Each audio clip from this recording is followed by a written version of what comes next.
నా కుమారుడా, నా ఉపదేశమును మరువకుము, నా ఆజ్ఞలను హృదయపూర్వకముగా గైకొనుము. అవి దీర్ఘాయువును సుఖజీవముతో గడచు సంవత్సరములను శాంతిని నీకు కలుగజేయును. దయను సత్యమును ఎన్నడును నిన్ను విడిచి పోనీయకుము. వాటిని కంఠభూషణముగా ధరించుకొనుము. నీ హృదయమను పలకమీద వాటిని వ్రాసికొనుము. అప్పుడు దేవుని దృష్టియందును మానవుల దృష్టియందును నీవు దయనొంది మంచివాడవని అనిపించుకొందువు.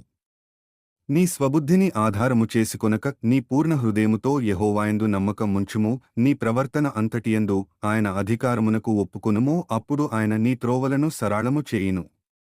నేను జ్ఞానిని గదా అని నీవనుకొనవద్దు. యెహోవాయందు భయభక్తులు గలిగి చెడుతనము విడిచిపెట్టుము. అప్పుడు నీ దేహమునకు ఆరోగ్యమును నీ ఎముకలకు సత్తువయు కలుగును. నీ రాబడి అంతటిలో ప్రథమఫలమును నీ ఆస్తిలో భాగమును ఇచ్చి యెహోవాను ఘనపరచుము. అప్పుడు నీ కొట్లలో ధాన్యము సమృద్ధిగా నుండును. నీ గానుగులలో నుండి